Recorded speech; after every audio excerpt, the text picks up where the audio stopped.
Okay, so last class तक हमने क्या क्या डिस्कस कर लिया था? लास्ट टॉपिक जो फ्राइडे हमने छोड़ा था that was excess of pressure.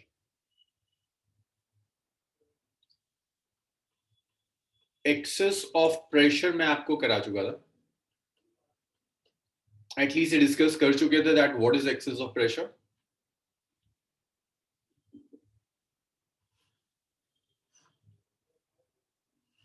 Abdullah, अभी तो पॉसिबल नहीं होगा बच्चे, मेरा आधा घंटा उसी में निकल जाएगा अगर मैं उसको दोबारा रिपीट करूंगा. मैं जस्ट 1 मिनट के अंदर करा सकता हूँ. गुड इवनिंग मैत्री. कि अगर आपके पास एक ड्रॉप है, it could be a liquid drop, air bubble, कुछ भी हो सकता है. इसके इनसाइड जो प्रेशर होगा वो बाहर के प्रेशर से ज्यादा होगा. इसके अंदर एक प्रेशर एक्ट कर रहा होगा, पी इनसाइड. बाहर से मान लीजिए कुछ प्रेशर एक्ट कर रहा है विच इज एटमॉस्फेरिक प्रेशर. तो जब आप इनसाइड ड्रॉप जो प्रेशर है उसमें से एटमॉस्फेरिक प्रेशर को सब्ट्रैक्ट करोगे तो जो प्रेशर बचेगा दैट प्रेशर इज पी. इस प्रेशर को एक्सेस ऑफ प्रेशर कहते हैं. This is excess of pressure.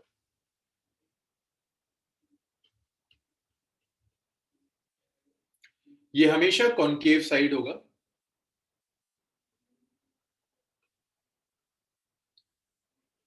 It always acts on concave side.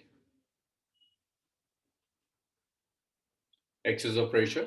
और ये एक्सेस ऑफ प्रेशर बेसिकली जो सरफेस टेंशन है वो कॉन्ट्रैक्ट कराने की कोशिश करती है.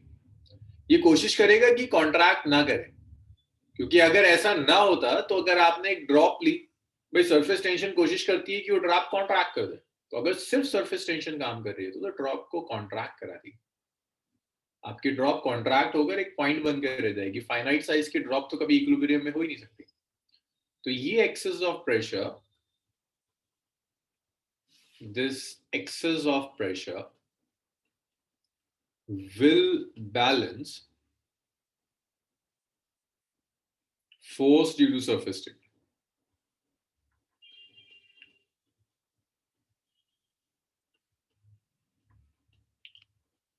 सरफेस टेंशन की वजह से जो फोर्स होगी, ये एक्सेस ऑफ प्रेशर बेसिकली उस फोर्स को बैलेंस करेगा. तो मैं फिर से कह रहा हूं, अगर आपने एक लिक्विड ड्रॉप ली, उसके अंदर से कुछ प्रेशर एक्ट कर रहा है विच इज पी इनसाइड. बाहर से कुछ प्रेशर एक्ट कर रहा होगा which is atmospheric pressure. Inside pressure atmospheric बाहर के प्रेशर से ज्यादा होता है.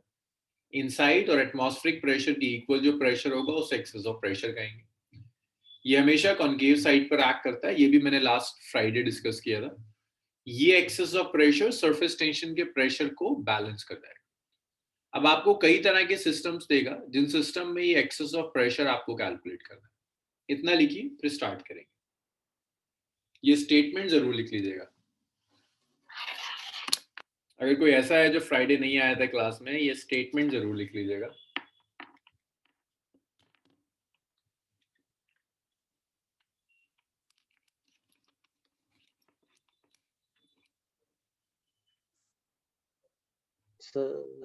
Sir yes God. वो कॉनकेव साइड कौन सी होती है? ये वाली साइड कॉनकेव, ये वाली. Okay sir. और ये वाली साइड कॉन्वेक्स.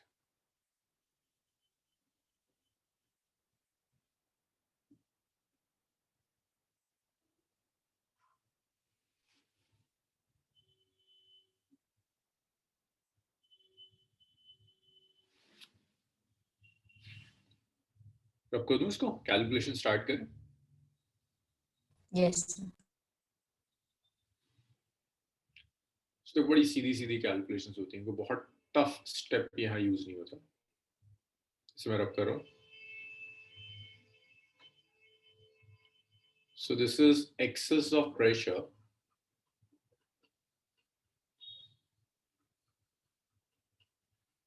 inside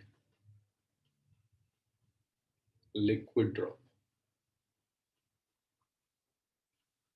अगर मैंने आपको एक लिक्विड ड्रॉप दे दी, से वाटर की एक ड्रॉप दे दी, वो आपसे कहेगा इस वाटर ड्रॉप के अंदर कितना प्रेशर है, उसे कैलकुलेट कीजिए. एक्सेस ऑफ प्रेशर कैलकुलेट करने के लिए बहुत सारी अप्रोचेस होती हैं.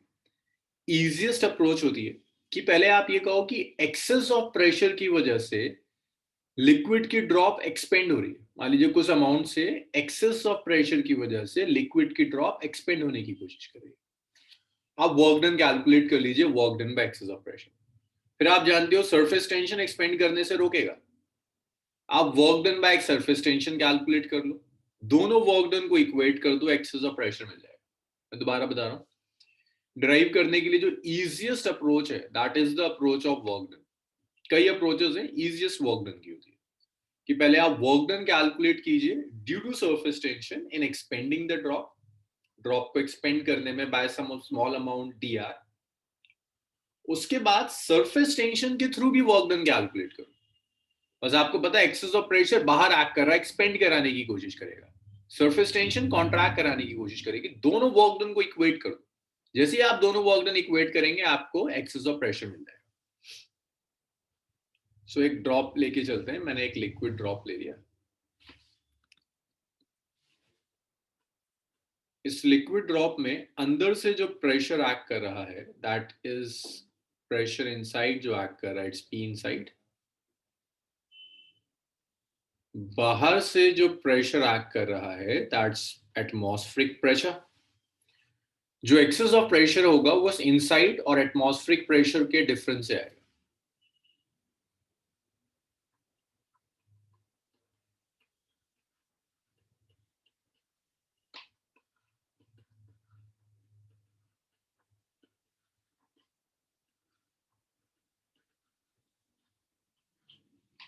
ये पहला expression.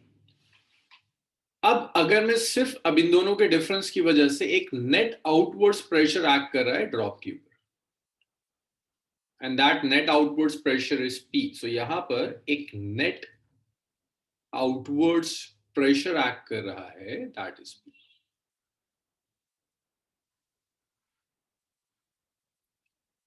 So net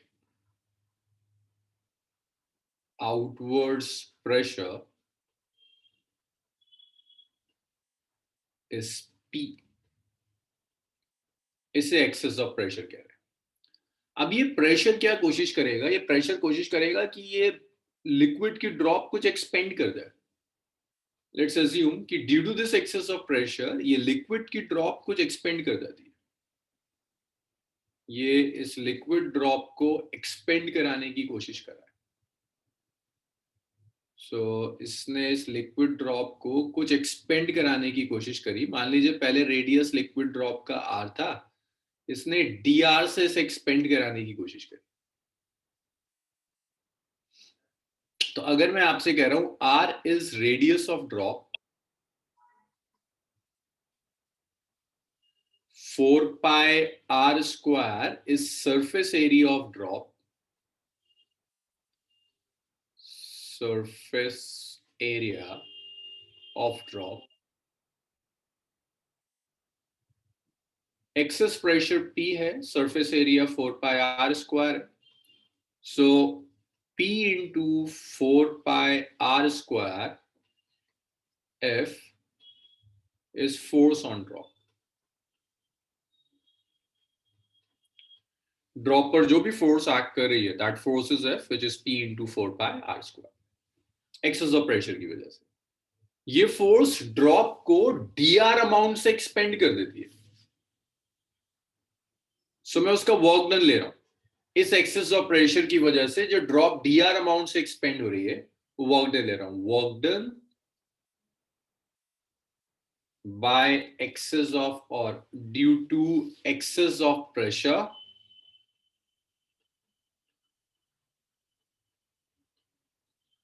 to expend drop by dr। तो dr अमाउंट से ड्रॉप को एक्सपेंड करने में एक्सेस ऑफ प्रेशर जो वर्क डन करेगा dw, वो वर्क डन सिंपली हो जाएगा फोर्स इनटू डिस्प्लेसमेंट। भाई फोर्स भी बाहर, डिस्प्लेस भी बाहर हो रहा है, तो ये dw आ जाएगा force which is p into 4 pi r square multiplied by dr। That is my first equation। यहां तक मुझे डाउट्स बताइए इक्वेशन नंबर 1 तक। सर यस, फोर्स और रेडियस के बीच का एंगल 0 डिग्री होगा। हाँ देखो, फोर्स भी रेडियली आउटवर्ड्स एक्ट करेगी, भाई प्रेशर बाहर एक्ट कर रहा है ना, तो फोर्स भी ऐसी एक्ट करेगी। Yes sir. और रेडियस वेक्टर तो रेडियस के अलोंग है ही, यस सर। दोनों सेम डायरेक्शंस में होंगे, 0 डिग्री है।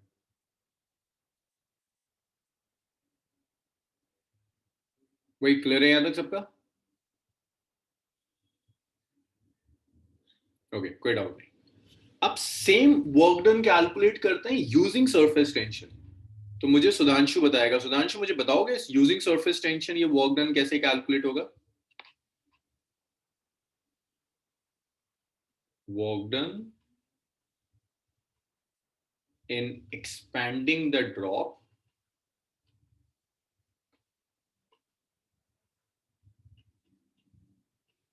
using surface tension।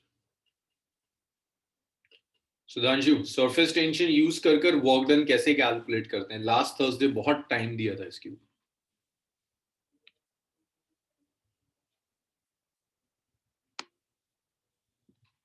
यस आमना, आपका आंसर सही है। सुधांशु कोई आंसर नहीं, कुछ याद नहीं है। अब्दुल्ला का ठीक है।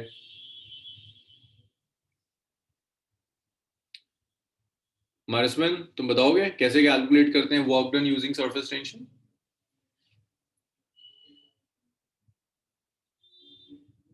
मारसमन भी नहीं बताएगा।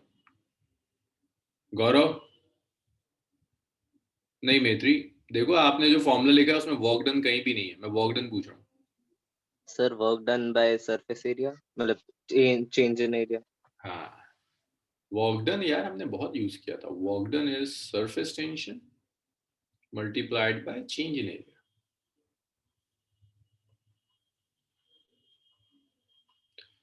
भाई ड्रॉप तो आपकी स्फेरिकल है,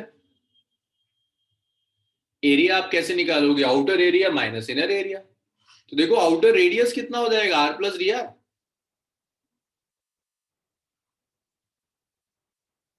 तो देखो अगर मैं आपसे कह रहा हूं इनर रेडियस आर है,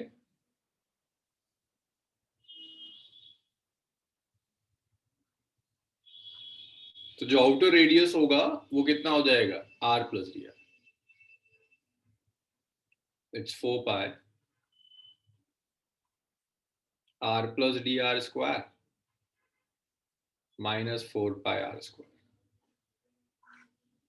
डी डब्ल्यू लिख देते हैं क्योंकि बहुत स्मॉल अमाउंट से एरिया चेंज होगा, रेडियस में बहुत कम डिफरेंस आएगा। So that surface tension 4 pi आप कांस्टेंट लीजिए, 4 पाई एस आप कांस्टेंट लीजिए, होल स्क्वायर ओपन कीजिए यहाँ। So R square D R square plus 2r D are minus r square. 4 pi मैंने कॉमन ले लिया, r square gets cancel this r square. अब डी आर इज स्मॉल, तो D r का square तो और निग्लिजिबल होगा। भाई अगर एक क्वांटिटी है स्मॉल क्वांटिटी, उसका आप स्क्वायर करोगे तो और छोटा हो जाता है। तो D R is small, D R square almost negligible होगा। तो ये वर्क डन का एक्सप्रेशन आ गया, it's 4 pi S into 2r D are.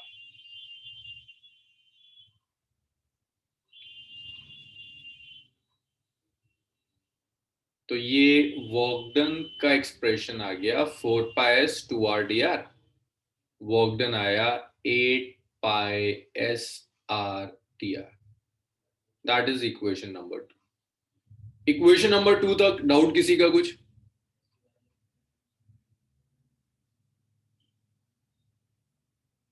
अनुभव, Gaurav? Doubt sir, no doubt. ना इक्वेशन नंबर 1 और इक्वेशन नंबर 2 से आप सेम वर्क डन ले रहे हैं। 1 और 2 से जो वर्क डन आ रहा है वो तो सेम है, ड्रॉप को एक्सपेंड कराने में ही ले रहे हैं। तो आप इक्वेट कर दीजिए दोनों को।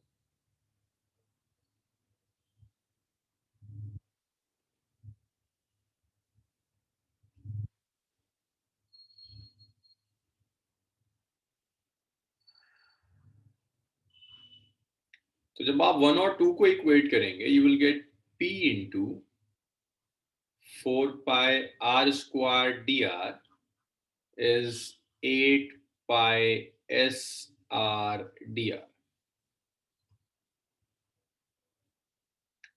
तो dr से dr गया, पाई से पाई कैंसिल हो गया, 4 से 2 कैंसिल हो गया,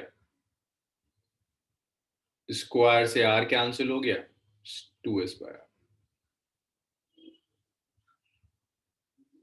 तो जो एक्सेस ऑफ प्रेशर है, that excess of pressure is 2 square. तो अगर आपने एक लिक्विड ड्रॉप ले ली, उस लिक्विड ड्रॉप के अंदर जो एक्स्ट्रा प्रेशर होगा बाहर वाले प्रेशर से, ये वो एक्स्ट्रा प्रेशर है 2s/r, जो बेसिकली सरफेस टेंशन का जो प्रेशर है उसे बैलेंस कर रहा है। अगर ये हटा दो तो सरफेस टेंशन इसे कॉन्ट्रैक्ट कर देगी। इतना लिखिए, फिर आगे बढ़ते हैं।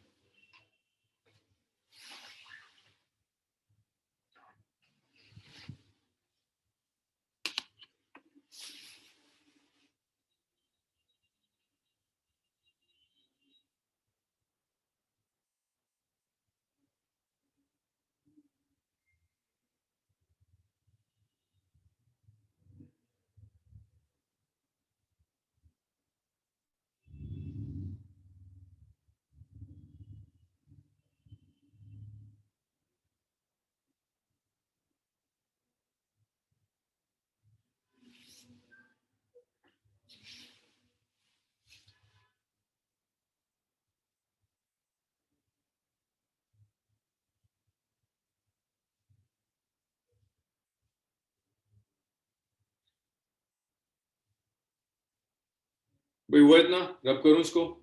8 minutes, sir.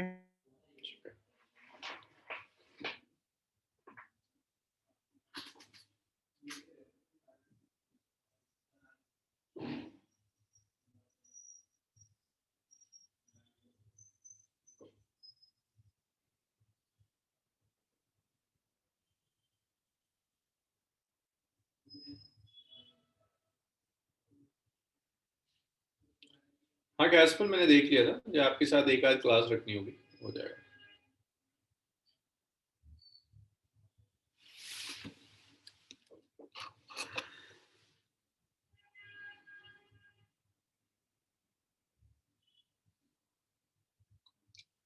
इसे कॉनकेव कहते हैं अब्दुल्ला, और इस वाली साइड को कॉन्वेक्स कहते हैं।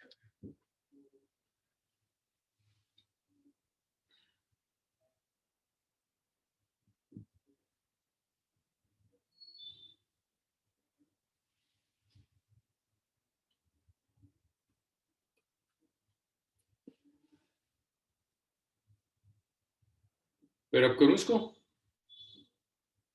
Yes, sir. अच्छा, अब आप एक बात बताओ, अगर इस लिक्विड ड्रॉप की जगह मैं आपको सोप बबल दे दूं, लेट्स से लिक्विड ड्रॉप की जगह मैंने आपको सोप बबल दे दिया, मुझे बताओ ये क्या चेंज आएगा कैलकुलेशंस में? कहाँ चेंज आएगा? सर लेंथ डबल हो जाएगी। लेंथ तो है ही नहीं है। सर dr में मतलब एरिया डबल हो जाएगा एरिया, सर। जो चेंज इन एरिया ले रहे हैं ना वो डबल हो जाएगा। ये जो मैंने लिखा है 4πr plus dr square minus 4πr square, soap is a double surface, तो दो इनर एरिया भी होगा आउटर एरिया भी होगा, तो यहां पर डबल हो जाएगा, दो सरफेसेस होंगी। तो ये शुरू से हम डिस्कस करते हुए आ रहे हैं कि अगर आपके पास सोप है तो ये 2 से इसे आप मल्टीप्लाई कर दीजिए, बस आपकी कैलकुलेशन में एक एक्स्ट्रा 2 आ जाएगा, तो ये 8 हो जाएगा 4 की जगह, 8 हो जाएगा 4 की जगह, ये जो 8 था ये 16 हो जाएगा।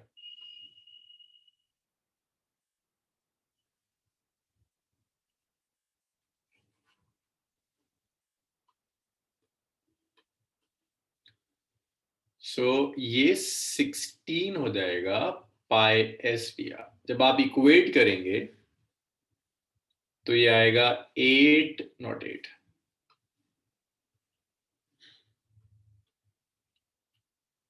P into 4πr square into D are is 16 pi S R D R.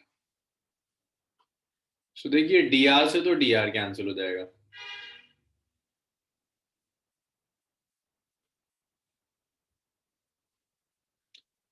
Square से ये r कैंसिल हो जाएगा, पाई से पाई कैंसिल हो गया, 4 से ये 16 कैंसिल हो गया, तो ये p आएगा, इट्स 4s/r। तो सोप बबल में जो प्रेशर होगा वो लिक्विड ड्रॉप के कंपेरेबल 4 टाइम्स हो जाएगा। अच्छा, अब जो लिक्विड ड्रॉप लिखा था ना, वही एयर बबल के लिए भी होगा, क्योंकि एयर बबल भी सिंगल सरफेस है, एयर ही तो है। सोप बबल में डबल सरफेस होती है, तो जहां मैंने लिक्विड ड्रॉप लिखा था वहां ब्रैकेट में एयर बबल भी लिख लो। एयर बबल के लिए भी एक्सेस ऑफ प्रेशर 2s/r आता है, बस सोप बबल के लिए डबल सरफेस है तो 4s/r होता है। इतना लिखिए।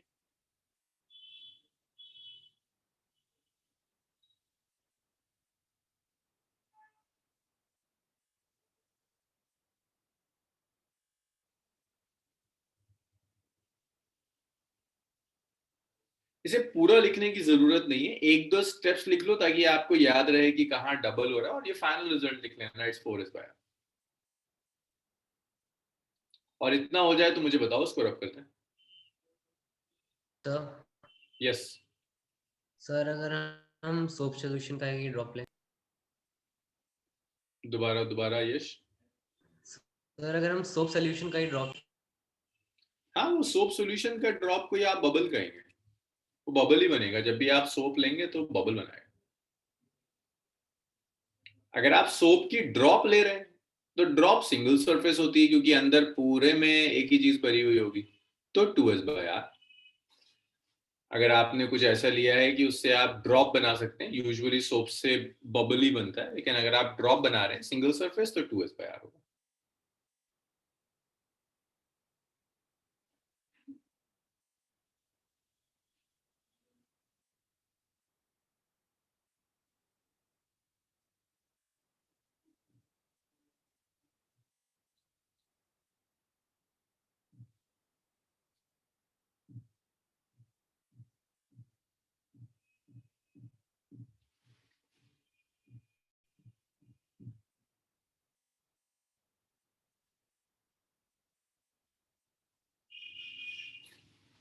मैं रब कर दूं इसको।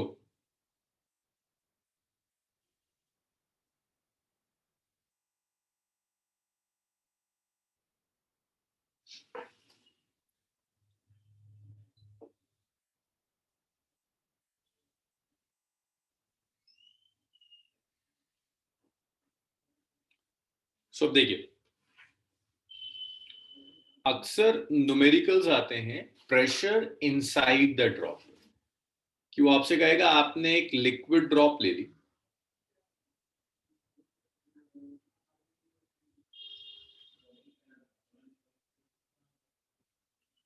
लिक्विड ड्रॉप ले ली, अंदर से कुछ प्रेशर एक्ट कर रहा होगा पी इनसाइड, बाहर से कुछ एटमॉस्फेरिक प्रेशर एक्ट कर रहा था, और इन दोनों का डिफरेंस जो था वो एक्सेस ऑफ प्रेशर था। तो हमने पहले भी लिखा था कि P होगा P inside minus P atmospheric pressure. अब अगर मैं आपसे पूछ लूं इनसाइड प्रेशर कैलकुलेट कीजिए, तो ये क्या होगा, excess of pressure plus atmospheric pressure. अब ये एक्सेस ऑफ प्रेशर का रिलेशन अलग अलग होंगे। अगर आप लिक्विड ड्रॉप ले रहे हैं it's 2s/r plus atmospheric pressure. तो अगर वो कहता है excess of pressure then that is just 2s/r, लेकिन अगर वो कह रहा है टोटल इनसाइड प्रेशर निकालो, that is excess of pressure plus जो प्रेशर बाहर से एक्ट कर रहा है, दोनों को एक्ट कर कर इनसाइड प्रेशर आएगा। मुझे ये बताओ, ये समझ में आया? फिर एक और लॉजिकल चीज डिस्कस करनी है। अच्छा चलो एक और चीज बताओ। चलो गुड, ये आया आप लोगों को। अगर मैं आपसे कह रहा हूं कि ये जो मैंने एक लिक्विड लिया, यहां तक कंटेनर लिया, इसमें लिक्विड फिल्ड है, और यहां पर एक एयर बबल डाल दिया, ये एक एयर बबल डाल दिया, और ये जो डेप्थ है, दिस डेप्थ इज h। मुझे बताओगे इस एयर बबल के अंदर प्रेशर कितना होगा? लिक्विड की डेंसिटी 0। इनसाइड प्रेशर का एक्सप्रेशन लिखकर दिखाओ मुझे। जैसे मैंने लिखा था ना, P inside is 2s/r plus atmospheric pressure, ऐसे मुझे लिखकर दिखाओ यहाँ इनसाइड प्रेशर क्या है। आंसर्स दिखे मुझे सबके। जल्दी जल्दी टाइप करना शुरू करो। यश आप कुछ मिस कर रहे हैं, मित्री आप भी कुछ मिस कर रही हैं। एक टर्म आप दोनों मिस कर रहे हैं, यश एंड मित्री।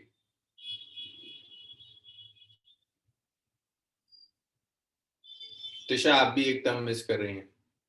खैसपुल का सही है, अब्दुल्ला का ठीक है।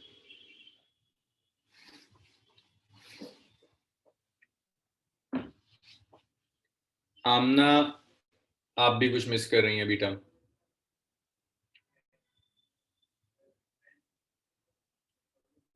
हाँ यश एग्जैक्ट है।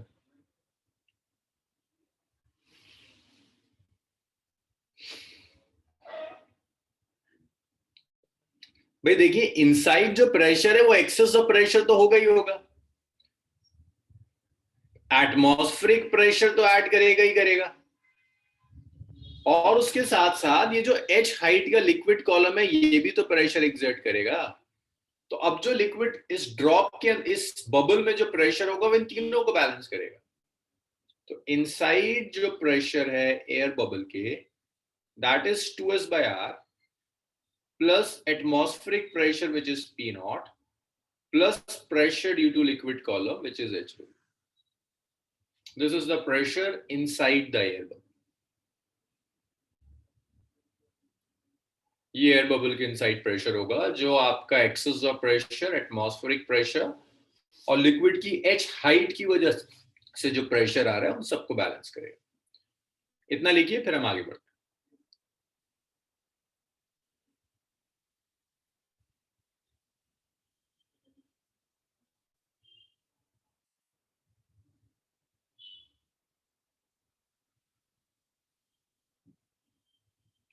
जी अब्दुल्ला, फ्राइडे को मैंने डिस्कस करवाया था।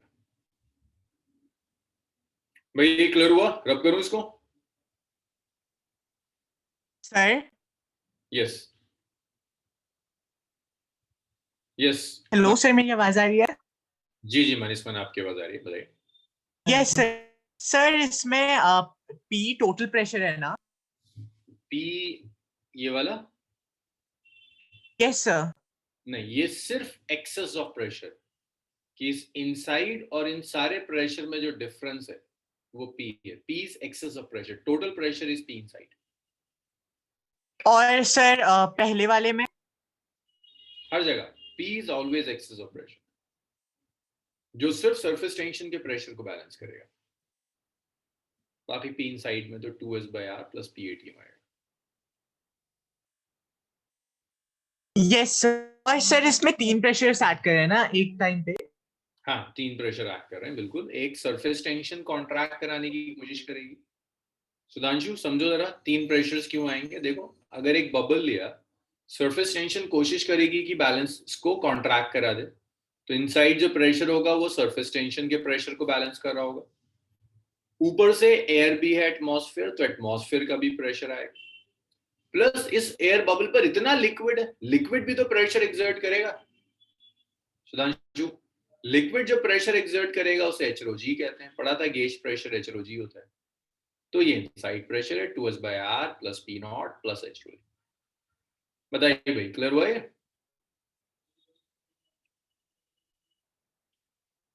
बबल का वेट ऑलमोस्ट नेग्लिजिबल होता है। हाँ इन सारे प्रेशर्स, इन सारी फोर्सेस के कंपेरेबल उसे हम कंसीडर नहीं करते, वो कम होगा।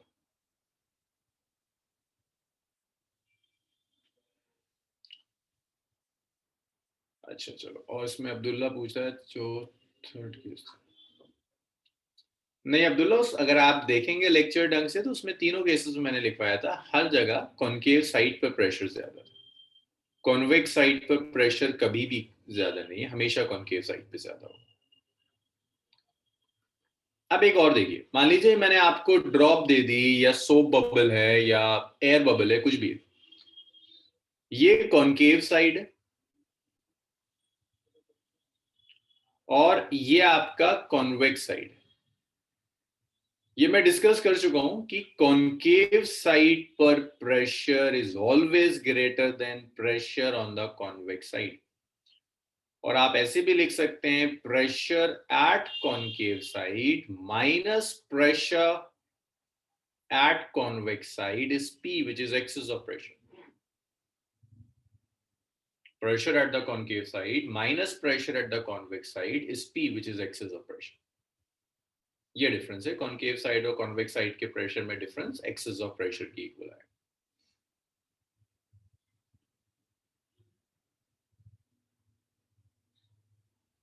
This is axis of pressure. तो कभी कभी ऐसा होता है कि वो कॉन्केव साइड का प्रेशर दे देता है, कॉन्वेक्स साइड का प्रेशर पूछ लेता है.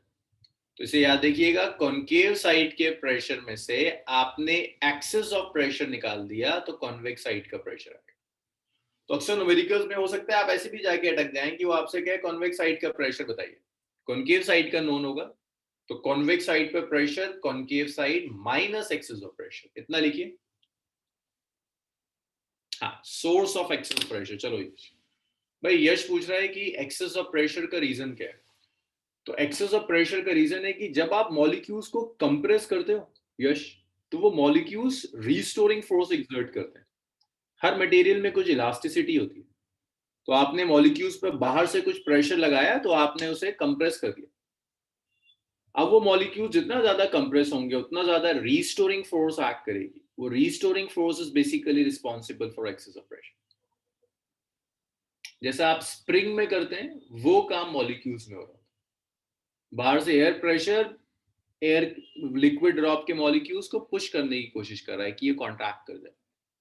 तो उसके अंदर जो रीस्टोरिंग फोर्स आएगी that is basically responsible for excess of pressure. Yes.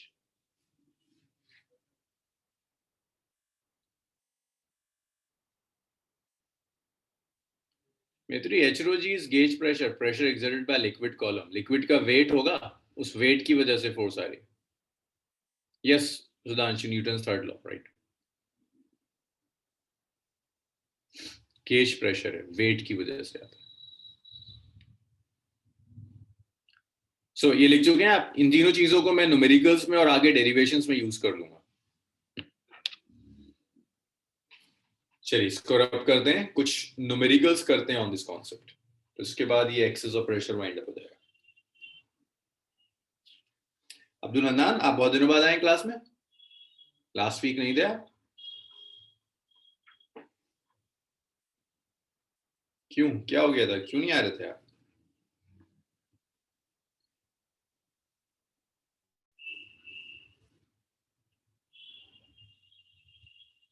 अच्छा अच्छा अच्छा.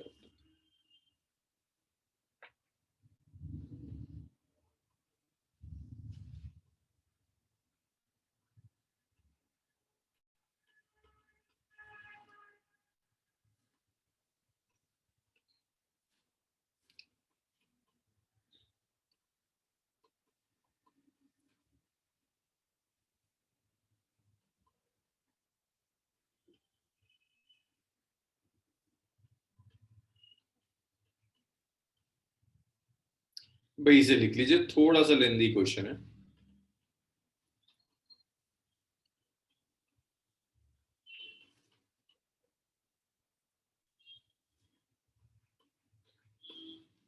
अब ये जो पूछ रहा है ना, what is the pressure required in tube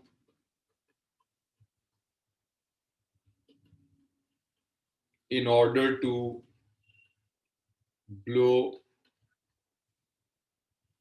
a hemispherical bubble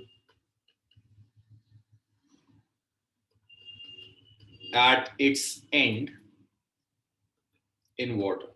तो ये बेसिकली प्रेशर पूछ रहा है इनसाइड, कि इस बबल के अंदर कितना प्रेशर होना चाहिए कि सारी चीजों को बैलेंस कर दे. तो आपको सरफेस टेंशन दिया है 7.3 इंटू 10⁻⁻² न्यूटन पर मीटर. वाटर की डेंसिटी आप जानते हैं, जी आप जानते हैं.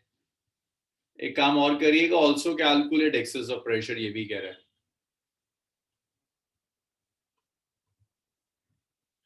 चलो यार जल्दी से सॉल्व करके बता दो मुझे. ये तो छोटी सी कैलकुलेशन है, टफ नहीं है, लेंदी कैलकुलेशन नहीं है, छोटी सी कैलकुलेशन.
क्या भाई कैलकुलेट नहीं हो रहा आप लोगों से?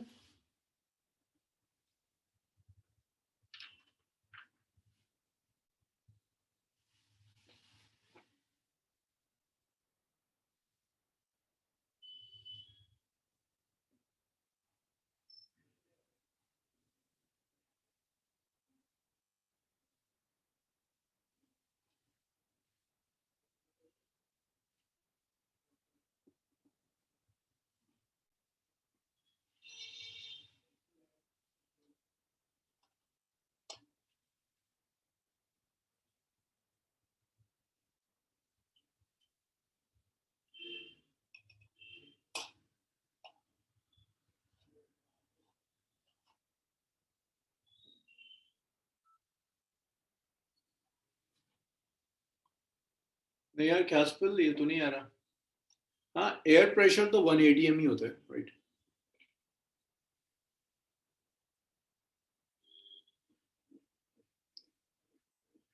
नहीं यश,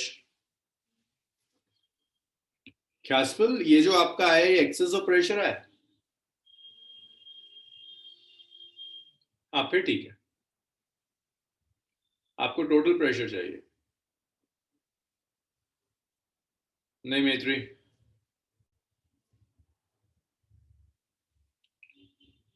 टोटल तो अच्छा देखते हैं, अभी चेक करते हैं। हाँ कैस्पल आपका और यश ऑलमोस्ट आसपास है। नहीं गौरव, एक्सेस ऑफ प्रेशर इतना तो नहीं है यार, चेक करो।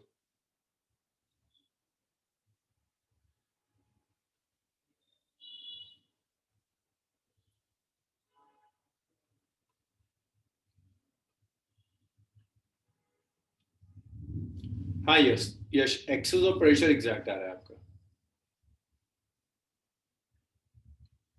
मैत्री एक्सेस ऑफ प्रेशर में गड़बड़ है बच्चे आपके में।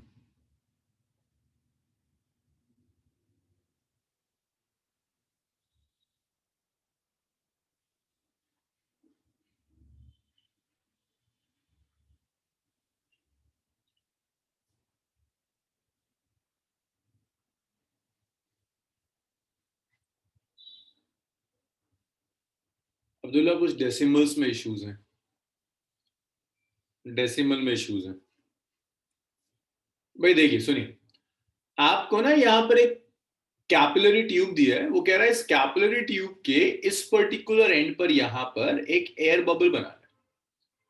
भाई देखो जब आप एयर बबल बनाओगे तो इनसाइड प्रेशर, हाँ सुधांशु आपका क्लोज है कुछ, इनसाइड जो प्रेशर होगा वो बाहर वाले प्रेशर को बैलेंस कर जाना चाहिए, तभी तो बबल बन पाएगा। तो इनसाइड जो प्रेशर होगा, एक तो सरफेस टेंशन की वजह से प्रेशर आएगा 2s/r। ध्यान देना कि यहां पर एयर बबल है, अगर वो कहता सोप बबल बनाता है तो 4s/r, प्लस ये एटमॉस्फेरिक प्रेशर को भी बैलेंस करेगा, प्लस एच रो जी जो लिक्विड कॉलम है इसके प्रेशर को भी बैलेंस करेगा। ये हमने अभी लास्ट में डिस्कस किया था। तो इनसाइड प्रेशर कितना होगा 2। अच्छा जरा रेडियस वगैरह कैलकुलेट कर लें, सब एसआई में रख देते हैं। भाई रेडियस होगा डायमीटर का हाफ, डायमीटर है 2 mm/2, सो ये आ गया 2 × 10⁻³ मीटर। अब ना आपका एग्जैक्ट नहीं है बच्चे, बहुत है करीब बट फिर भी काफी डिफरेंस है। हाइट इज 8 सेंटीमीटर, नहीं आमना गड़बड़ है। Height is 8 centimetre, so that's 8 × 10⁻²। बाकी सब तो दिया हुआ है। तो चलिए कैलकुलेट करते हैं। 2s/r, 2 × surface tension is 7.3 × 10⁻²। Sorry, this is 1 divided by r, which is 10⁻³ plus P0. Atmospheric pressure is 1 Pascal. 1 atm, हाँ एटमॉस्फेरिक प्रेशर 1 atm होता है। 1 atm कितना है? 10⁵ Pascal's.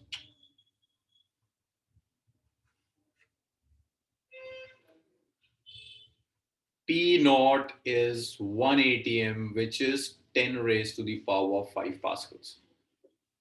Plus h rho g, height is 8 × 10⁻², it's 0.08. Water की density 1000 याद होनी चाहिए, G is 10. इसको अगर आप ऊपर ले जाएंगे सो एक तो ये आ जाएगा 7.3 into 2 is 6 और 7 114.6 और 10 ऊपर चला जाएगा 146 तो ये आ गया excess of pressure plus 10 raised to the power 5 0.08 और 4 तो ये 2 0 गए प्लस 800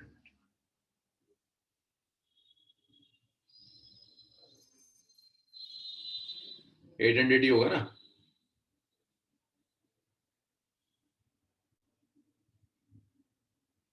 चार है अब इसे आप ऐड कीजिए तो 800 प्लस 146 आ गया 946 plus 10 raised to the power 5 atmospheric pressure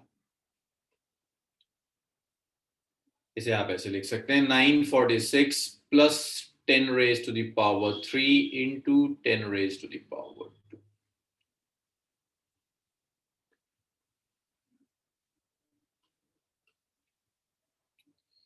इसे लिख दो 1 2 3 4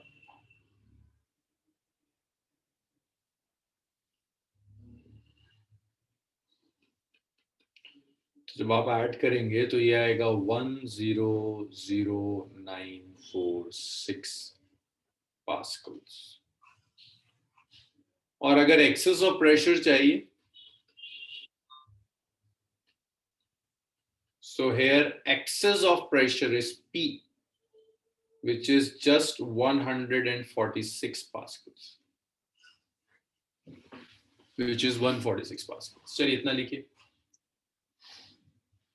अब मुझे इसमें प्रॉब्लम बताइए भाई ये तो अभी लास्ट सेक्शन में ही सिखाया था कि तीनों प्रेशर को बैलेंस कर जाएगा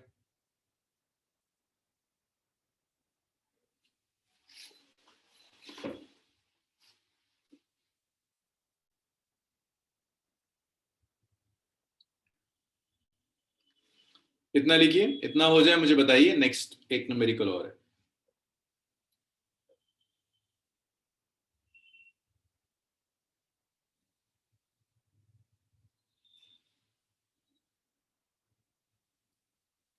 ओके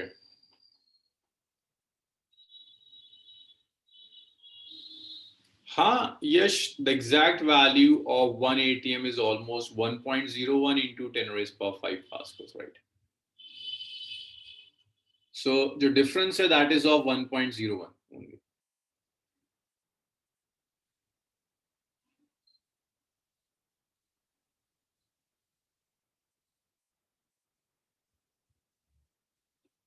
okay so erase करूं इसे 1 मिनट से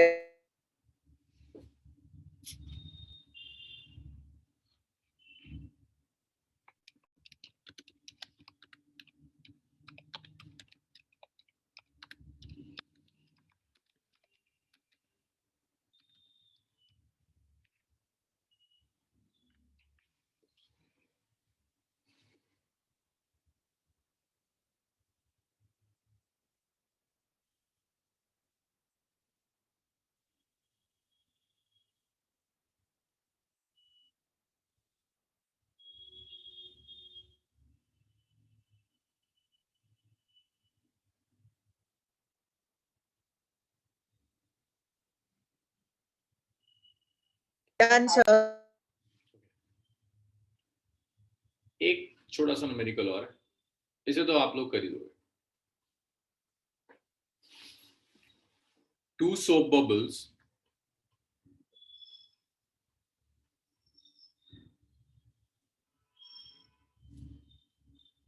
have radii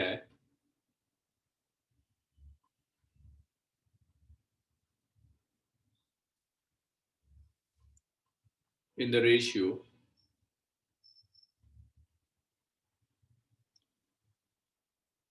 2:3 compare excess of pressure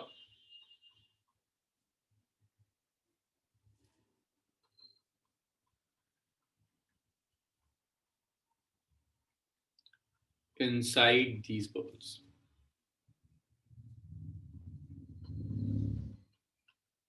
Also calculate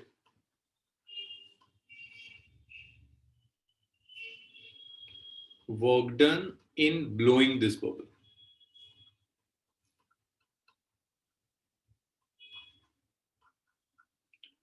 भाई work done in blowing bubbles means initial radius 0 था, बाद में आपने रेडियस R1 या R2 जो भी उतना कर दिया.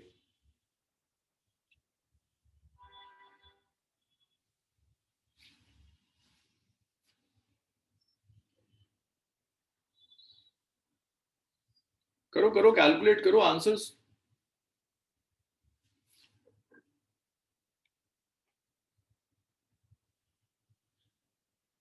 यार पहला तो स्ट्रेट फॉर्मूला बेस्ड है, पहले तो बताओ जल्दी से.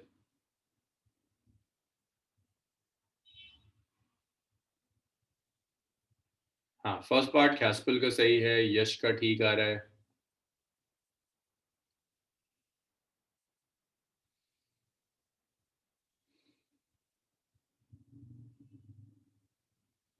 गौरव का भी ठीक है. खैस्पल, यश, गौरव. और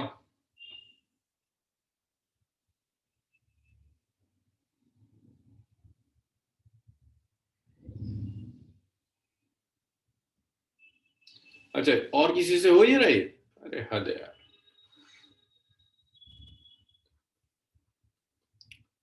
अरे एक्सेस ऑफ प्रेशर क्या होता है सोप बबल के लिए? अच्छा चलो करो करो करो, टाइम चाहिए, करो.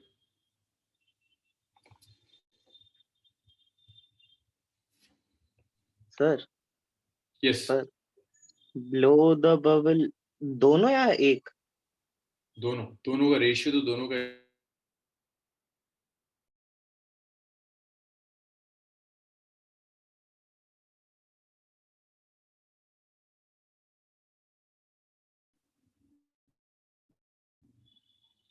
सुधांशु, तिशा, मारस्वन, मैत्री. आंसर्स. अनुभव.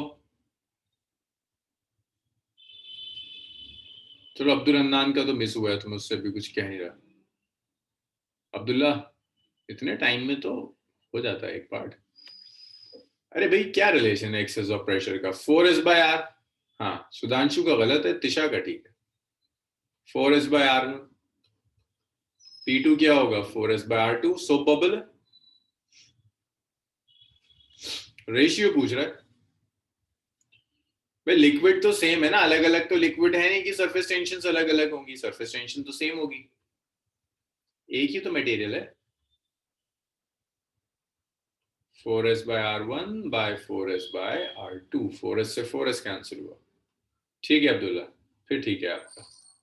It's R2/R.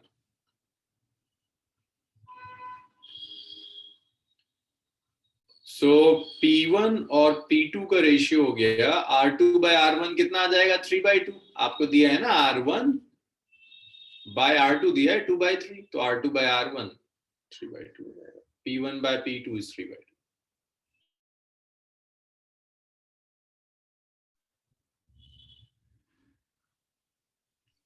Sir work done का रेशियो निकाल दे. वॉकडन का, हाँ वॉकडन का रेशियो तो चाहिए, रेशियो चाहिए, क्योंकि सरफेस टेंशन तो दिया नहीं है, तो और तो कोई तरीका है नहीं. यश कुछ गड़बड़ है, थोड़ा सा कुछ गड़बड़ कर रहे हो.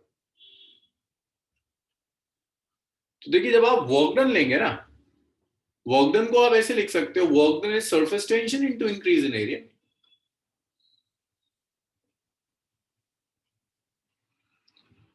अब जब आप नई खैस्पल, गलत है, पहले के लिए लेंगे तो सरफेस टेंशन ऐसे, इंक्रीज इन एरिया क्या होगा भाई? 4πR1² minus 0. बबल को ग्लो करना है ना, तो इनिशियली तो कुछ था ही नहीं, तो एरिया 0 था. अब ये बस ऐसा है कि ये आपका सोप है, तो डबल डबल सरफेस होगी, इसे 2 से मल्टीप्लाई कर दिया. भाई बताओ ये समझ में आया? Yes sir. क्योंकि पहले तो कुछ था ही नहीं ना, तो ऐसे इंटू 8 फर्स्ट इक्वेशन. भाई वर्क डन सिखाया था मैंने, वर्क डन होता है surface tension into increase in area. Soap bubble है तो एरिया डबल हो जाएगा. एरिया में इंक्रीमेंट कैसे निकालेंगे? Final area minus initial area. आप तो बबल को ब्लो कर रहे हो, पहले तो बबल था ही नहीं. जब बबल था ही नहीं तो रेडियस तो 0 होगा. पॉइंट था, उसके बाद बबल बना. तो इसीलिए इनिशियल 0 लिया, s इंटू 8πr1²। बिल्कुल इसी तरह से अगर मैं ऐसे लिख दूं, सिमिलरली आप सेकेंड बबल के लिए लिख सकते हैं, it's s into 8πr2²। Divide कर दीजिए 1 और 2 को। तो जब आप डिवाइड कर देंगे तो W1 और W2 का रेशियो आएगा s into 8πr1² by s into 8πr2²। 8π से 8π और s से s कैंसिल हो गया। वर्क डन का रेशियो आ गया r1² bye r2²। Force into displacement से नहीं, हाँ गौरव कर सकते हैं, वहां से कर सकते हैं। तो ये W1 बाय W2 आ जाएगा, R1 बाय R2 कितना है, 2/3², 4/9। तो ये किसी एक का सही आया था, ये सुधांशु का सही आया था, यश का भी सही आया था, सुधांशु एंड यश। चलो भाई, क्लियर हुआ ये? अच्छा गौरव तुम्हारा भी आया था? हाँ गौरव, गौरव का भी ठीक था। चलो गुड, इतना लिख लो, फिर कुछ और सीखते हैं। यस खासकर इस वर्क डन को हम कैलकुलेट करेंगे excess pressure times 4πr² times r1 वाला वहां से एक प्रॉब्लम आएगी मेरे ख्याल। सब का रेशियो निकाल के आ रहता है सर, मेरा वो स्क्वायर मिसेज है तो इसलिए 2/3 उससे नहीं होगा, सही नहीं होगा। वो गड़बड़ ही होगी, क्योंकि यार फोर्स तुम प्रेशर कांस्टेंट मानोगे तो देखो परेशानी है, यहाँ से लेकर यहाँ तक ना तुम्हारा बबल का साइज बढ़ता चला जा रहा है, और उसमें तुम कैलकुलेट कर रहे हो यहाँ से यहाँ तक जाने में ऐसे कुछ फोर्स लगी, दैट फोर्स इज कांस्टेंट, ऐसे ही लिखोगे ना। Yes. लेकिन तुम्हें फोर्स तो इनिशियल पे लगानी चाहिए, जब इनिशियली तो साइज ही नहीं था, एरिया ही नहीं था, तो 0 आएगा फोर्स। तो वेरिएबल फोर्स वेरी करेगा, इसलिए इंटीग्रल यूज करना पड़ेगा तब। तुम्हें लिमिट्स भी नहीं पता एग्जैक्टली, तुम्हें ये भी नहीं पता कि फोर्स डिस्टेंस के साथ वेरी कैसे करेगा।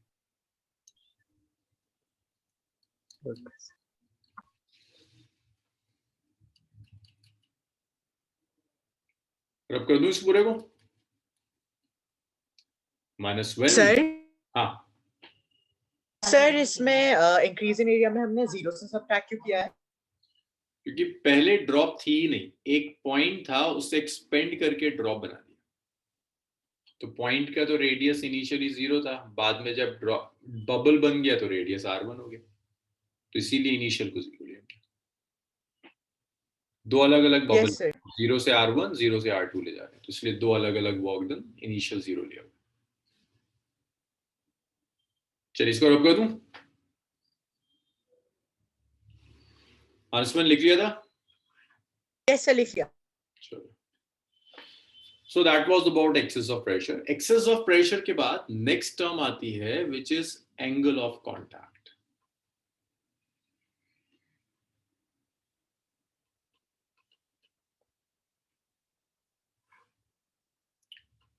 तो देखिए एंगल ऑफ कांटेक्ट का क्या मतलब है, आपने एक सॉलिड लिया, मीन्स एक कंटेनर लिया,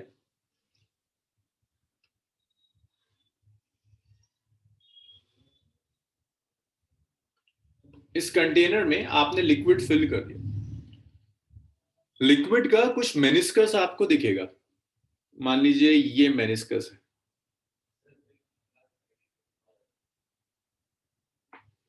सो मेनिस्कस का मतलब सिर्फ इतना है कि top surface of the liquid, liquid की जो टॉप सरफेस है वो ऐसी दिख रही है, ये मेनिस्कस है, दिस इज द मेनिस्कस।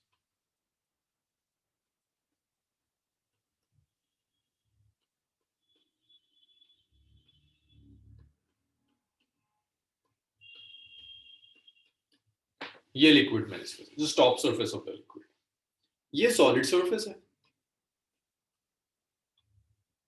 अब आपने क्या किया, लिक्विड की टॉप सरफेस पर एक टैंजेंट ड्रॉप कर दिया, ये आपने टैंजेंट ड्रॉप किया at the top surface of the liquid meniscus के ऊपर। और ये सॉलिड सरफेस थी। सॉलिड सरफेस और इस टैंजेंट के बीच में जो एंगल होगा, this angle is angle of contact. So this theta is basically angle of contact. अच्छा, अब एक चीज और है, अगर आपने मेनिस्कस देखने की कोशिश करी हो, मैंने आपसे कहा था मेनिस्कस है, ग्लास में पानी भर दो, पानी की जो टॉप सरफेस होगी उसमें आपको मेनिस्कस दिखेगा। मैंने 3 तरह के मेनिस्कस आपसे डिस्कस किए थे, concave upwards, flat, convex upwards. लेकिन अगर आप देखने की कोशिश करेंगे ग्लास में वाटर भरकर, तो आपको हमेशा से फ्लैट मेनिस्कस दिखेगा। वाटर भर दो या मर्क्यूरी भर दो, ग्लास में हमेशा फ्लैट मेनिस्कस दिखेगा, वो कॉनकेव अपवर्ड्स या कॉन्वेक्स अपवर्ड्स नहीं दिखता। ये मेनिस्कस आपको तब दिखेंगे जब जिस कंटेनर में आपने लिया हुआ उसका एरिया बहुत कम है। टेस्ट ट्यूब ले लो, टेस्ट ट्यूब में डालो तुम्हें मेनिस्कस दिखेगा। बड़ा कंटेनर ले लो, एक वैसे ले लो बड़ा सा, इसमें डाल दो, इसमें कोई मेनिस्कस नहीं होगा। मेनिस्कस आएगा ही तब जब आपके पास साइज बहुत छोटा होगा, एरिया बहुत छोटा होगा सरफेस का। बहुत फाइन कैपिलरी ट्यूब्स ले लो, तुम्हें मेनिस्कस दिखने लगेगा। कॉनकेव अपवर्ड्स है, कॉन्वेक्स अपवर्ड्स है। थर्मोमीटर, जो पुराना वाला थर्मोमीटर होता था जिसमें मर्क्यूरी फिल्ड होती थी, उसमें उठाकर देखो तुम्हें मेनिस्कस दिखेगा कि ये कॉन्वेक्स अपवर्ड्स है। एक बड़ा कंटेनर ले लो, उसमें मर्क्यूरी भर दो, कोई मेनिस्कस नहीं दिखेगा।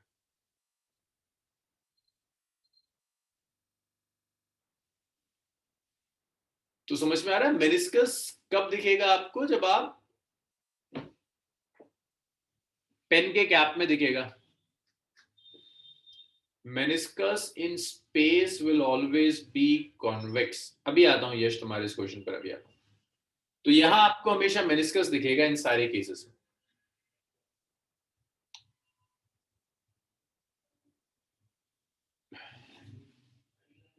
एक सेकेंड।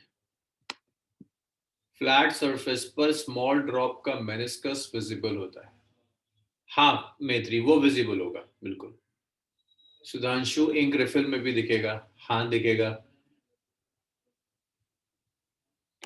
नहीं तिशा, वो बहुत बड़ा है। देखो रीजन समझो, तिशा वहां नहीं दिखेगा। देखो रीजन ये कि मेनिस्कस आ क्यों रहा है? इंटरमोलिक्यूलर फोर्सेस की वजह से।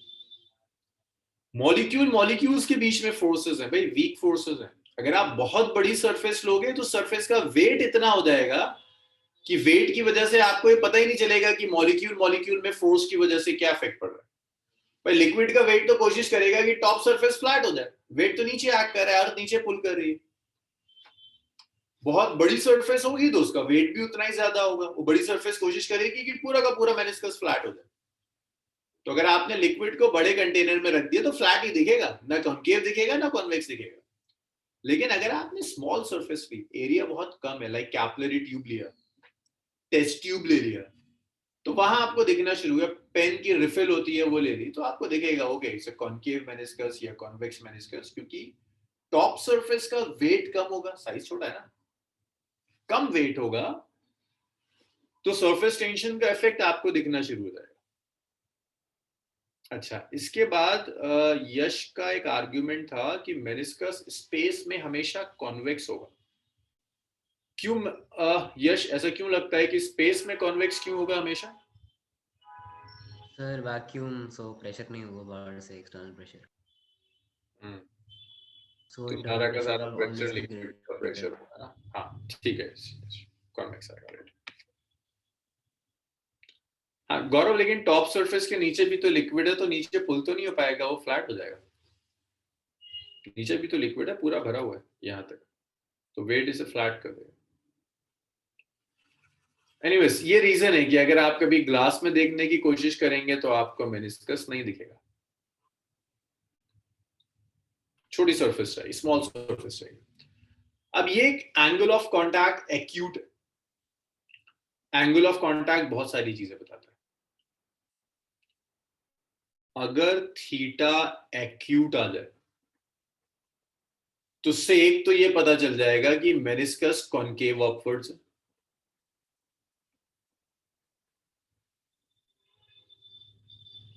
Concave upwards meniscus. अगर मेनिस्कस कॉनकेव अपवर्ड्स है, इसका मतलब होगा cohesive force is weaker then adhesive force. ये भी सिखाया था मैंने आपको कोएसिव और एडेसिव क्या होती है। सेम मॉलिक्यूल्स के बीच में, लाइक वाटर मॉलिक्यूल्स के बीच में जो फोर्स होगी दैट इज कोएसिव। वाटर और ग्लास मॉलिक्यूल्स के बीच में जो फोर्स होगी दैट इज एडेसिव। कोएसिव कम है, एडेसिव स्ट्रॉन्ग है। सो ये लिक्विड वेट कर जाएगा।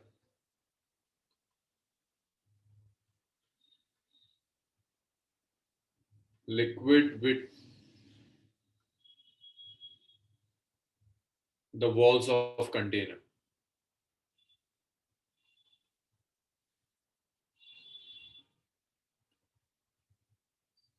ये तब है जब आपका थीटा एक्यूट एंगल है, ये सारी चीजें होंगी।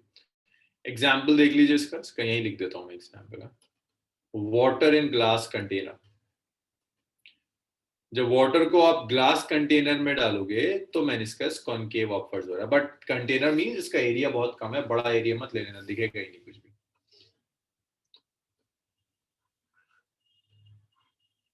दूसरा आप ले सकते हैं, अगर आपने कंटेनर लिया और उसमें मर्क्यूरी जैसा कुछ डाल दिया, मेनिस्कस कॉन्वेक्स अपवर्ड्स होगा।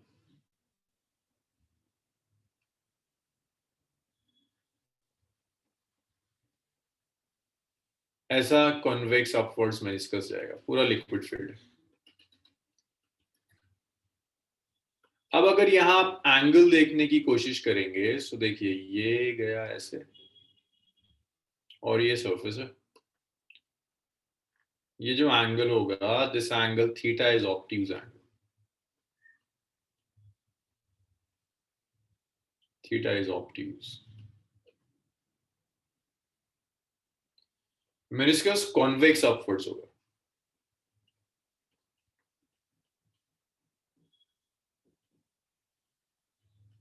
Convex upwards meniscus. Convex upwards होने का मतलब है एडेसिव फोर्स स्ट्रॉन्ग होगी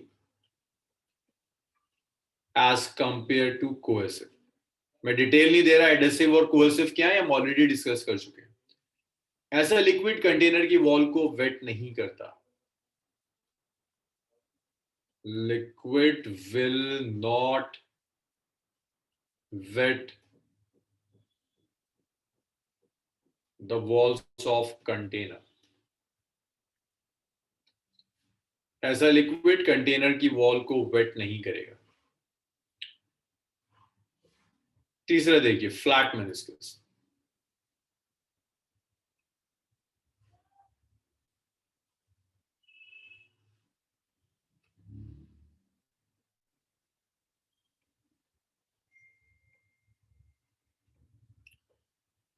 फ्लैट अगर मेनिस्कस है तो यहां एंगल ऑफ कांटेक्ट जो होगा वो थीटा 90 डिग्री होगा। बस एक मिनट मैं इसको लिख दूं, फिर मैं डाउट्स ले लेता हूं। तो थीटा 90 डिग्री। अच्छा, इसका एग्जाम्पल देख लो, mercury in glass.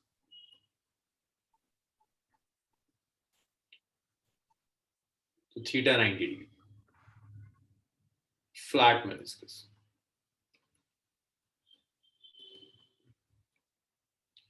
Adhesive cohesive equal.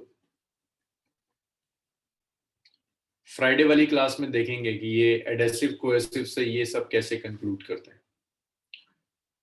Example देख लो, वाटर, प्योर वाटर,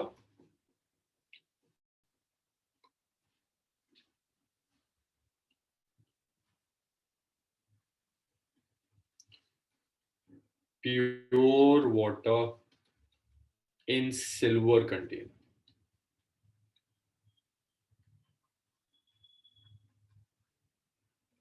सिल्वर के कंटेनर में अगर आप प्योर वाटर डाल दें तो ऐसा होगा। हाँ, अब डाउट्स अब्दुल्ला का, अगर एडेसिव ज्यादा है तो स्टिक करेगा ना, बिकॉज इट इज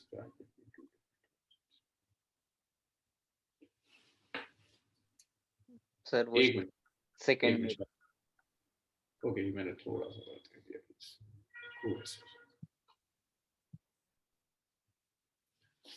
हाँ, if the pressure is very high, then mercury should also have concave meniscus.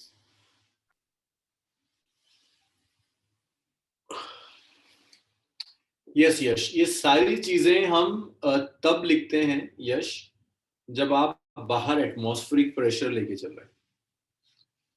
सब कुछ एटमॉस्फेरिक प्रेशर से कंपेयर करके चलता है। अगर एटमॉस्फेरिक प्रेशर नहीं है तो फिर चीजें चेंज हो जाएंगी। ये सब तब है जब बाहर एटमॉस्फेरिक प्रेशर। सर तो उस कंडीशन में हम एडहेसिव और कोहेसिव फोर्सेस कंपेयर नहीं कर सकते। एडहेसिव और फिर जो आप बाहर प्रेशर अगर बढ़ा रहे हो ना, उसको भी वजह से भी जो फोर्स आएगी उसे भी काउंट करना होगा। उसकी बाहर से जो आप प्रेशर अप्लाई करेंगे, उस प्रेशर से जो फोर्स आएगी उसे भी काउंट करना होगा। हाँ मैत्री, सिल्वर नहीं करता। अगर प्योर वाटर है आपके पास, डिस्टिल्ड वाटर H2O, इम्प्यूरिटी नहीं है, सॉल्ट्स मिनरल्स नहीं है, तो ऐसे ही होगा।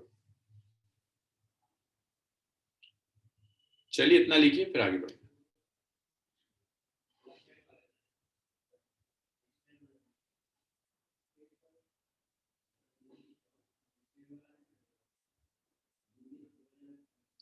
Yes, just due to molecular bondings. मतलब इसका आंसर जो है वो केमिस्ट्री में होता है। लाइक सरफेस टेंशन केमिस्ट्री में भी है। तो ये molecular forces, molecular bond, bond theory, उन सब से रिलेटेड है कि व्हाई ओनली सिल्वर, कोई और नहीं।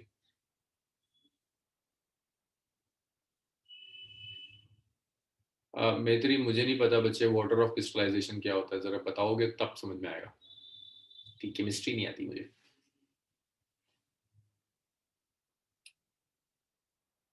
हाँ तो इसका क्या करूँगा? ये क्या मतलब है इसका जो तुम लिख के भेज रहे हो? आयरन है ये तो,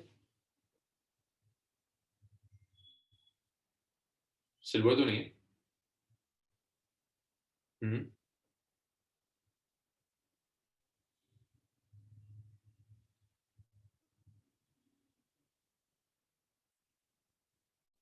आयरन और वाटर है ना, तो इसमें तो सिल्वर लिख रहा हूँ मैं।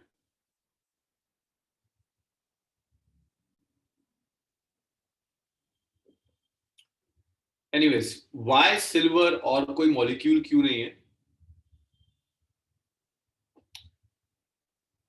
हाँ मित्र, इसीलिए शायद सिल्वर पे स्टिक नहीं करेगा अगर आपका प्योर वाटर है।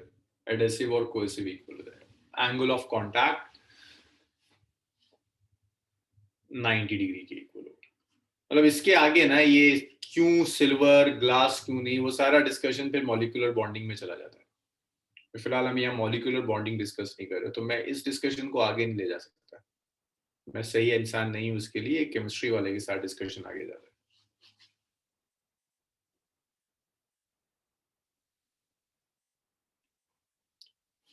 चलो जी लिखो था।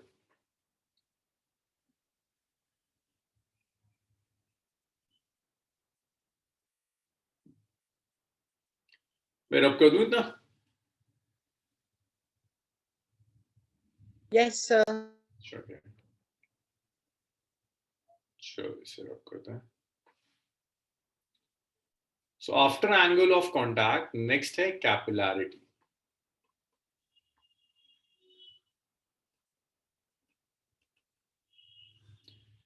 तो देखो कैपिलैरिटी का क्या मतलब है? कैपिलरी ट्यूब्स का मतलब है, कैपिलैरिटी से पहले कैपिलरी ट्यूब समझ लो, फिर कैपिलैरिटी डिस्कस करते हैं।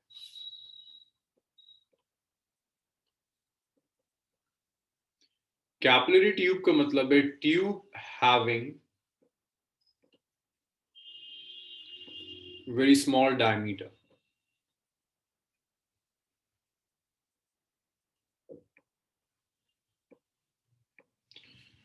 जिस ट्यूब का डायमीटर बहुत ज्यादा छोटा होगा उसे आप कैपिलरी ट्यूब कहेंगे। एरिया ऑफ क्रॉस सेक्शन बहुत छोटा है तो वो ट्यूब आपका कैपिलरी ट्यूब है।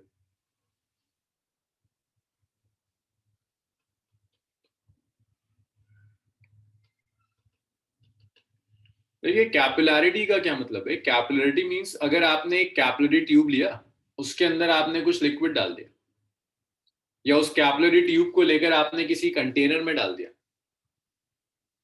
मान लीजिए कंटेनर है, यहां तक लिक्विड का लेवल है, और ये वो लिक्विड है जिसमें एंगल ऑफ कांटेक्ट एक्यूट होता है। जैसे ही आप कैपिलरी ट्यूब डालोगे, कैपिलरी ट्यूब के अंदर लिक्विड का लेवल बढ़ जाएगा। इसको राइज कहते हैं। कैपिलरी ट्यूब में लिक्विड का लेवल बढ़ गया, राइज हो गया कैपिलरी ट्यूब।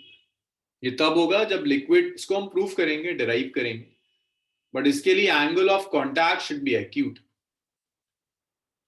लाइक वाटर होना चाहिए।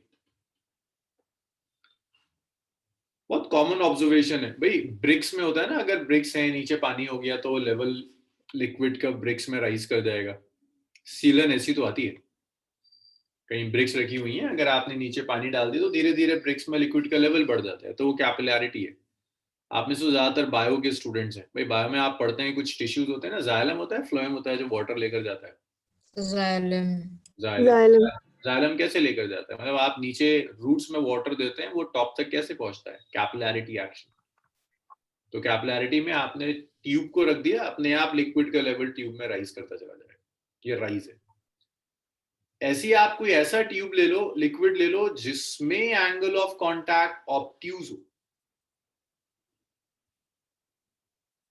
थीटा अगर ऑब्ट्यूज हो जाए, लाइक कैपिलरी ट्यूब डाला आपने, ये मर्क्यूरी मान लीजिए एग्जाम्पल है, मर्क्यूरी में आपने एक कैपिलरी ट्यूब डाल दिया, तो कैपिलरी ट्यूब के अंदर लिक्विड का लेवल बढ़ेगा नहीं, यहाँ लिक्विड का लेवल कम हो जाएगा।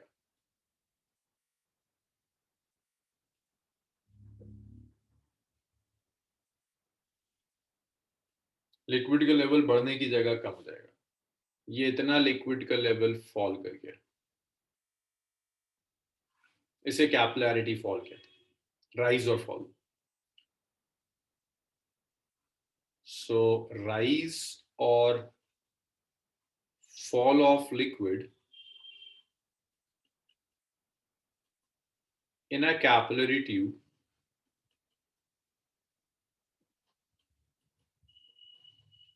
is known as capillarity.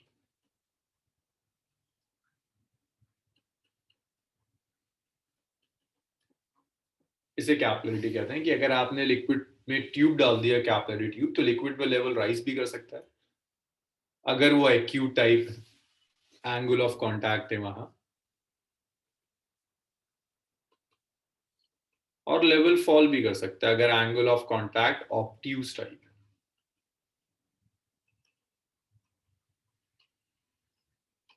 That's capillarity. इतना लिखिए, इसको रख कर दो।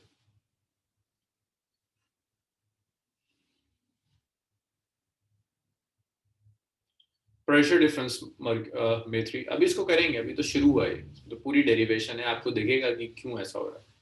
ये बेसिकली मेनिस्कस की वजह से आ रहा है, due to concave and convex meniscus.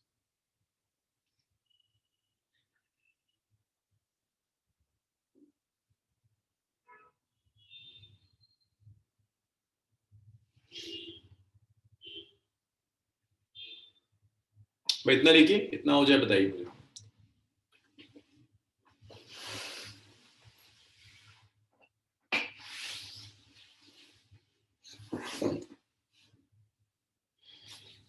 ये सारा खेल सरफेस टेंशन की वजह से होता है।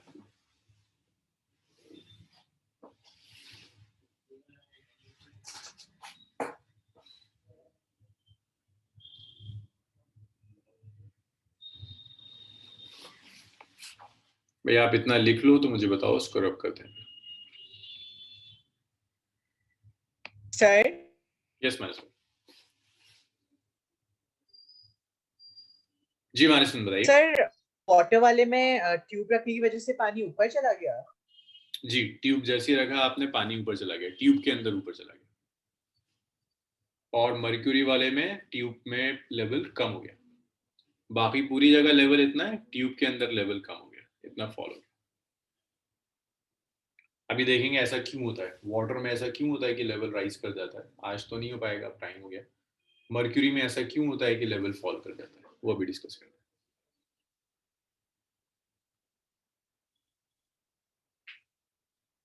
रब करूं इस पूरे को? Yes sir. तो याद रखिएगा, जहां भी एक कॉन्केव, मिनट से हाँ लिखो, जहां भी कॉन्केव मेनिस्कस होगा वहां लिक्विड का लेवल राइज करेगा, जहां भी कॉन्वेक्स मेनिस्कस होगा वहां लिक्विड का लेवल फॉल कर जाएगा, गिर जाएगा।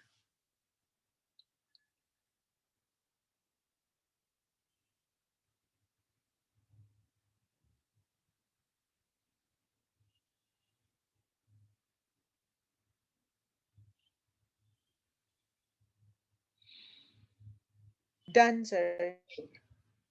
चलिए मैं इसको रब कर रहा हूँ फिर।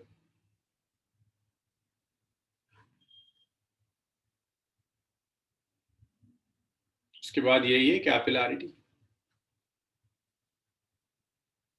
नो सर, कंटेन्स के बाद एक वर्ड लिखा था वो नीचे। अच्छा वो तो पीछे जाना भी नहीं, पता नहीं, रिकॉर्डिंग में देखना पड़ेगा क्या। अब इसके बाद एसेंट फॉर्मूला, ये लास्ट टॉपिक है फ्लूट का। एसेंट फॉर्मूला हमें डिराइव करना है। सो ये आज तो मतलब नहीं बनता इसे स्टार्ट करने का, कल से स्टार्ट करेंगे। कल फ्लूट कंप्लीट कर विल स्टार्ट विद एसएचएम, उसके बाद एसएचएम स्टार्ट करेंगे। एसएचएम एंड वेव्स एक ही यूनिट है। चलो इतना लिखो। सर